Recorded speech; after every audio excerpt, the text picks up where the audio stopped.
How do you go from idea to something that is a tangible product, which may be an alpha version, maybe a beta version, and then how do you evolve it from there? That was really where I learned those skills. And there was a very unorthodox way of learning skills at that time. And for that matter, I think even today, you don't really learn programming by joining an open source project. These days, though, Google Summer of Code and all that has made a big difference. But in those days, it was very unusual to do that. But I was able to do that, and that was what actually gave me an edge. I was able to explore my interest in computer science while being in chemical engineering, but doing it in a way that truly differentiated me from the rest of the people in the computer science program and other places in the world. So I did that, and that things were good, and of course it was time to graduate. And I really was very, very keen on getting a computer science degree. I said, I'm going to get a master's in computer science. I'm going to go to the US, and I'm going to do whatever it takes to get there, right? And so I applied. I applied to 8 universities. I put in all the applications. I wrote the GRE exam and advanced subject tests and all of that. And I got 8 out of 8 rejects. Every single university I applied to basically told me, thanks, but no thanks. So I got rejected. I really ended up in 2001, my whole batch was graduating. And here I was. I wanted to go to the US. That was not happening clearly. I wanted to switch to computers and make a career there. So I thought maybe I can go work for some time, at a company that would give me the skills and the exposure. And then that was a really bad time. In 2001, companies really hit a slowdown, a recession. So all campus placements got deferred by another like 6 or 8 months at least.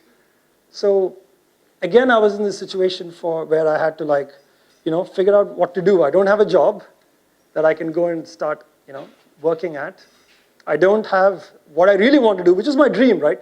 There's always this conflict that all of us, I think, encounter every day, perhaps every month, perhaps every few years. There's always this conflict. What you really want to do with your life, your dream, and what someone practical is asking you to do, or perhaps the practical side of your own brain. It's very straightforward, right? Back in 2001, when I was faced with this, the practical advice that I got from a lot of people, I don't have to tell you who, I think that's obvious for every one of us here, got a lot of advice that said, why don't you just get a job? Get a job with Wipro and TCS, there are hundreds of companies, you're really so good at programming, why don't you just go do it, you'll make a lot of money. But that was not what I wanted to do, that was not my dream. And I had a choice. I said, will I pursue this dream, or will I just put it on the back burner for now and move on and do something which everyone says is practical and the appropriate thing to do at this point. And so what really ended up happening actually is, this is how human connections matter, right? I chose not to do the practical thing. So I said, forget it, I'm not going to Wipro and TCS or any of those companies back then that were options for us. And I said, let me see if I can get a job with open source, right? Or let me just see if I can learn more coding on the side, and I'll do something and keep myself busy until I get another job. And then I thought about it and I said, you know what? I will apply again. I'm going to apply to graduate school to the US again. But in the meantime, I'm going to do something to make my candidature stronger. How can I make myself a much stronger candidate than I was in the past? So what ended up happening is Miguel de Casa started a company. The guy who was sitting next to me in Denmark started a company in Boston. And one day I was working on some project and I read about an announcement that his company made. I wrote him an email. I said, hey Miguel, so excited about the Mono project. Looks like you guys are doing some cool stuff. I think it would be great. And I said something along the lines of, this sounds exciting. Maybe I'll join it at some point when I have some time, or I'll probably start hacking on it right away. And that email led to Miguel's company, Zimian, saying, you know what? Miguel asked me, hey, can you just work for us out of India? And I said, sure, why not? And so that's how I got a job. My first job was for Zimian, a Boston-based company, an open source company, which hired me purely because of the code that I'd written in the past and the relationship that they had with me.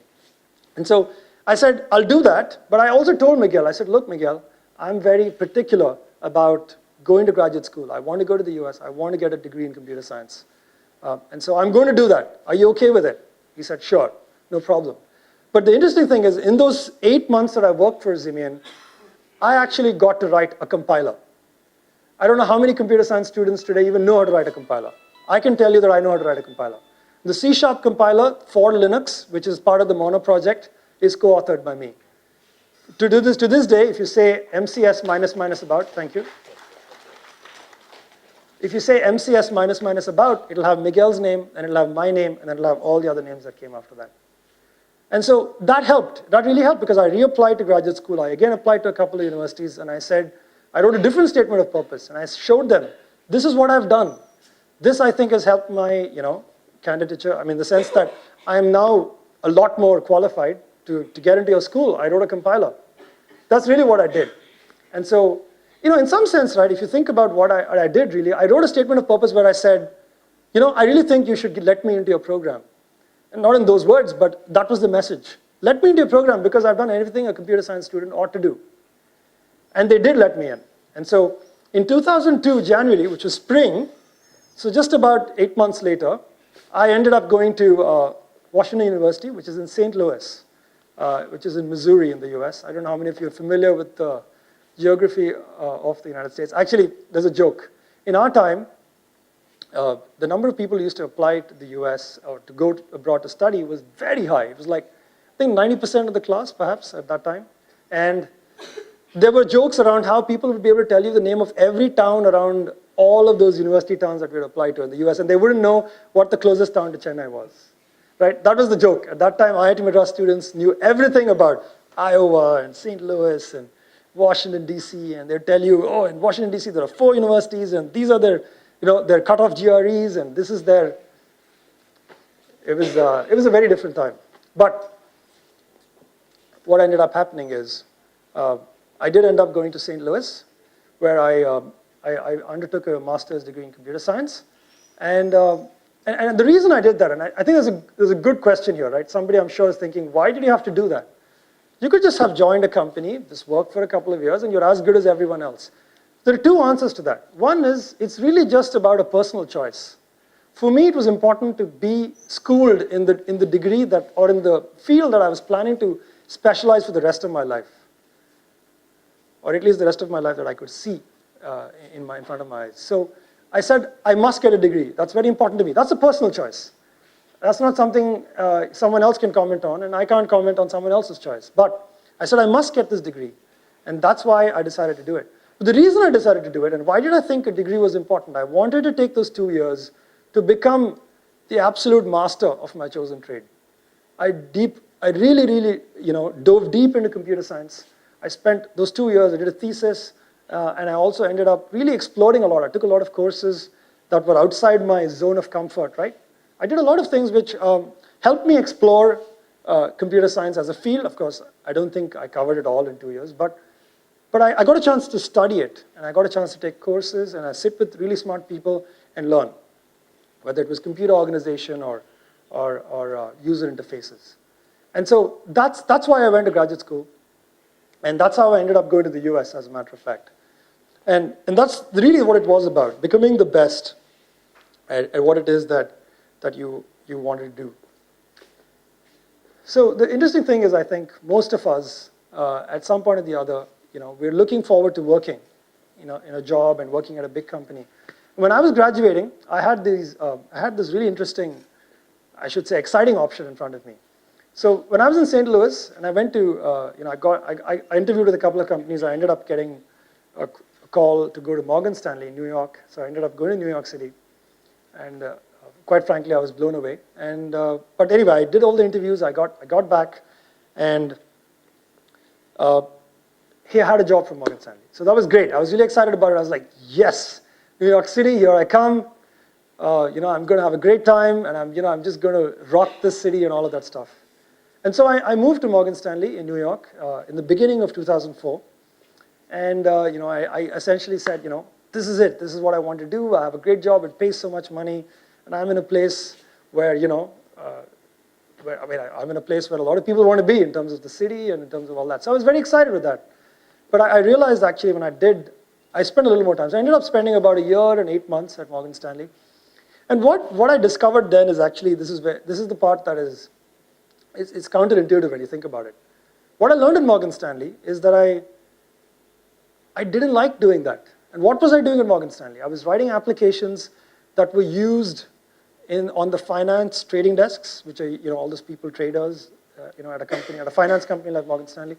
they were using the applications that I was writing, and it was essentially a very, very finance-driven application, and it was very driven by what the traders asked us to do. I didn't think that I was learning much at all. I was like, this is not really leading to the much bigger thing that I want to accomplish in my career. Of course, I was still figuring out what that could be, but I was quite certain that I didn't want to do this because I was, working in a finance company, working on technology. It's not the core of the business. How much can you really learn about writing software and writing products and things like that at a company like at Morgan Stanley? And so I decided that, by the way, that is the view from my office. That's New York City, 37th floor, I think. Yeah, 37th. I used to be on the 37th floor, and I had a nice a desk where I looked down and I could see that view. That's 6th Avenue and Radio City Hall and all of that. So it was really nice. It was a great life. I had such a good life. I had such great friends. And I had this thing inside my head going, this is not what you really want to be doing for really long, because this is not getting you to the next, to what it is that you really want to do with your life. And at that time, right, and it was interesting for me, at that time, I started really discovering a lot more about the origins of the technology industry in the US and other parts of the world, but really the US is where it all came from, software, semiconductors. And I learned a lot about how the great companies of the world, the great companies of America really, they all came from entrepreneurship. They all came from entrepreneurs. They didn't come from family businesses. They didn't come from one company, one huge conglomerate diversifying and saying, let's get into semiconductors, let's get into. None of these companies came from there. Not Intel, not Apple, not Google, nothing. No company from Silicon Valley has come because of diversification from some big family conglomerate or even just a regular conglomerate. None of those companies came from there. They've come from entrepreneurs. They've been created by entrepreneurs, and they're actually the epitome of the American dream. All the great American technology companies and all great technology companies today are from America. And so that's what ended up happening. I really was very inspired by the story of how Intel was created and Apple was created and all these big companies that we know and respect today. So I said, okay, what do these people do? And when you go back to it, right, it's not just software. They're not just doing software. Software is a very big word. Some companies are doing services. Some companies are doing products. Some companies are doing some mix in between. But fundamentally, this is what I found. When I was looking at all this, I learned that you could be at a company like, let's say, Accenture, and you could be at a company like Google, or let's say, you could be at a company like, Yahoo. What is the difference between these two companies? Companies that are product companies, right, are fundamentally not writing software for clients. They're writing software that they have created that is the expression of their creativity and ingenuity and their understanding of what the market needs and then creating something new, which didn't exist until then. That's what product companies do. They don't go to a customer or a client potential and say, tell me what you need. And they say, I need A, B, C, D, E, F, etc. And they don't write it all down and come back and say, let's write this code so that the client gets what he needs or she needs. That's not what product companies do. Product companies see opportunity. Product companies realize that if I make this one thing and I make 10,000 of them or 10 million of them, I can service a large market. I can service a large market perhaps in one country, say in the US or whatever, or I can service a large market globally. And that's what product companies do. And I was very fascinated by that. When I learned all those things and when I started forming all these thoughts in my head at that time, it was clear to me that Morgan Stanley was not going to get me to learning about products. How do you learn to build products? How do you learn to do a startup? And by then it was becoming quite, there was really this deep-rooted desire inside me that I was ready to try to create something that did not exist. Not in the sense that I was going to create a company that nobody had created before, more like create products, work on technology that was on the cutting edge, that would solve problems and do it in a way that product companies can typically do and then capture a large value in the